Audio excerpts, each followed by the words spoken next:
welcome Steve Russell. Hey, how you doing? I mean, let's go back. It's 80s, 90s, Troop, like I say, preparing for the tour right over there by the Burbank Airport. You guys going out and slaying it. The live band. 4 singers, 5 singers? 5 singers. 5 singers. Yeah. Oh my gosh.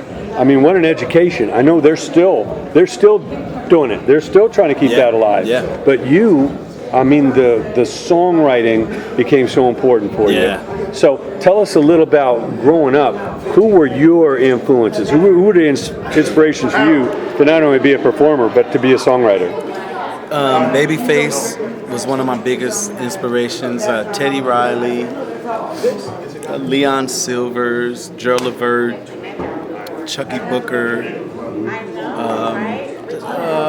Lionel Richie. You know, I came from under some tremendous fathers. Yeah, you know, I it was had a record collection. Yes, I had an awesome. And that was the days when you dropped a needle, you played all the way through. All the songs. There's not a sound bite or a MP3. It was all the way through. And if you didn't have the arm over, it played over and over. What you know about that? Man, can you imagine spending the whole night listening to Kool and the Gang's greatest hits? Right. Hollywood swinging and funky stuff. You know what I mean? Over and over. And I used to listen to Kool and the Gang's No Show on repeat. That's crazy. Yep. So, Troop got together. You guys got a deal. Man, next thing you know, you're out there. This is the early days. MTV, BET is buzzing. Tell us about that whirlwind of like being in a garage, and the next thing you know, meet and greet and screaming girls and all that. That's exactly what it was, man. One minute we were in the garage rehearsing. And the next minute we were getting escorted out of the malls by the police. You know, it's hard to describe dreaming of something and actually working hard enough and obtaining it, man. It was amazing for us, man.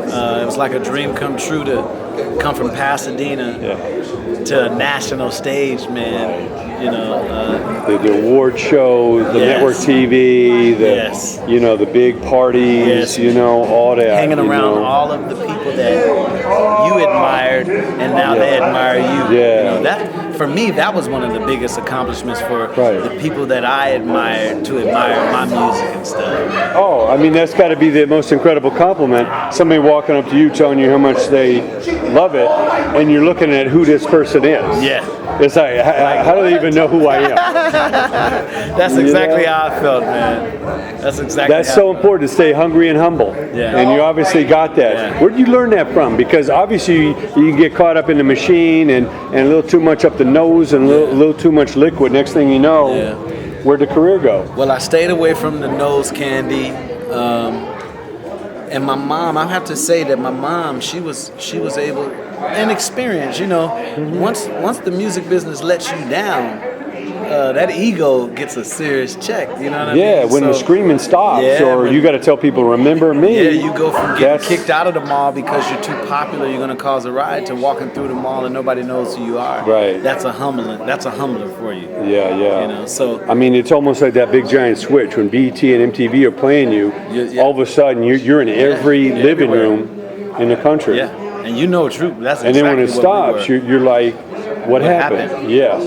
And a lot of people don't make it. A lot of people don't survive that, man. It's a lot of scattered bodies in That's that. a lot of worship.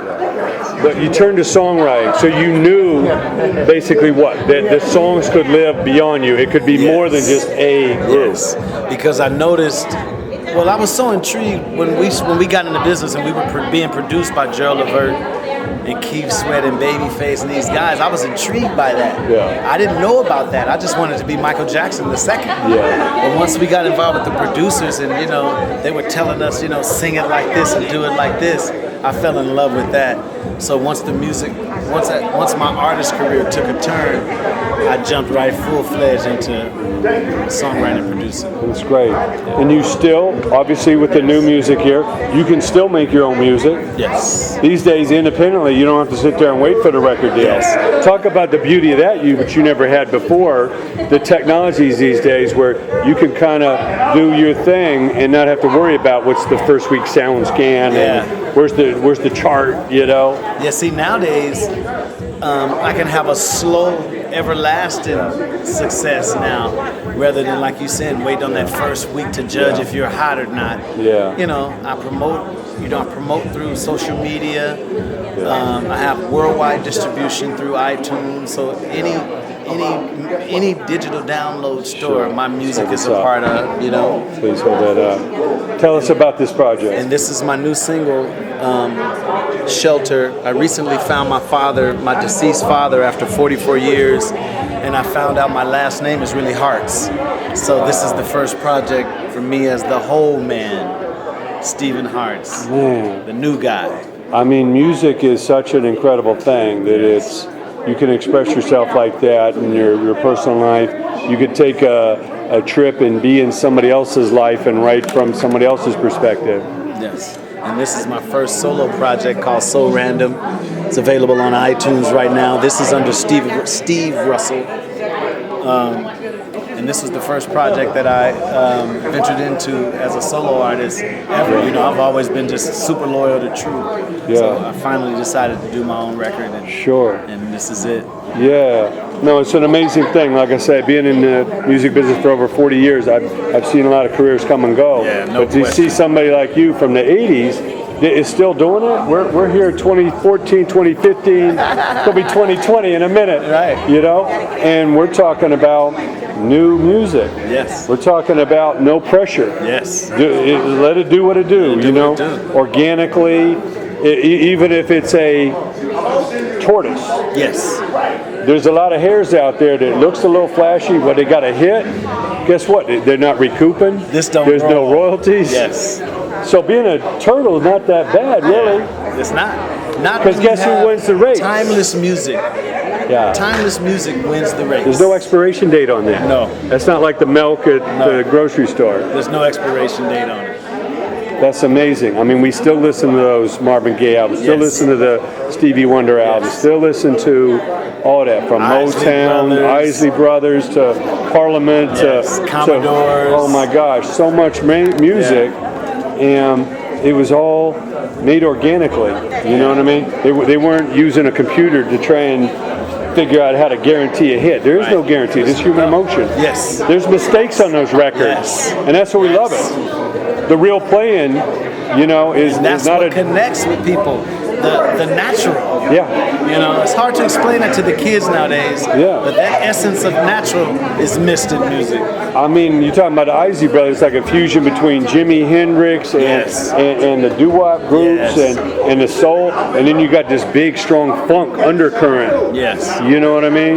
Yes. Nowadays, an A&R guy said, I don't even know how to sell that. Yeah. They don't know what to do with it. Where does that go? As if it's not music. Right. And they're in the Rock and Roll Hall of Fame. They're, you know, 50 years on. Yes. As you know, they're the only band to ever have a hit in the 50s, 60s, 70s, 80s. And 90s. The Knots. Yeah. You know what I mean? They still had a current song. Yeah. No, there's no band still operating today. Right. Like that. Like that. Yeah. That had a hit in the 50s and all the way back. 3 o'clock, right? You know what I mean? So it's the timeliness of the music. So what's your advice? You know, there's a lot of young talent. A lot of people have some talent, but they're misdirected. They think I'm supposed to get a record deal. Somebody's supposed to give me a bunch of money like it's a lottery ticket. It was when you really realize, no, that's a bad interest loan. That's like, if it's not done right, all of a sudden these days you're going to owe millions of dollars right out of the gate. Right. And you're paying it back 10 cents on the dollar. So for every million they spend, you're 10 million in the hole. Yes. And spending $1 million with a big conglomerate is not hard. No, it's not. That's working a single. Yes. Right. You know, Right. they're 10 million in debt already. Right. As opposed to independently, you could put it out. You might be profitable in a few hundred, or a couple thousand, or you know what I mean. If it organically grows from there, like you say, there's no expiration date. Right. New fans can find out about this next year, 2 Yeah. years from now. And wonder, like, dang. So advice you have to the young talent coming up, not only as far as all these independent tools, so you don't have to, not that there's record deals readily available anyway, but why spend all your time trying to get a record deal when what you really want to do is perfect your art and start to build your fan base. Yes. 5 people can become 25, can become 100 people. Yes. 100,000. Exactly. 6 months. So talk about some of the advice to kind of maneuver through all that about the independent tools and really, as you see it. Well, my main advice would be to master your craft, spend time being a student of the game. Music is made to move people.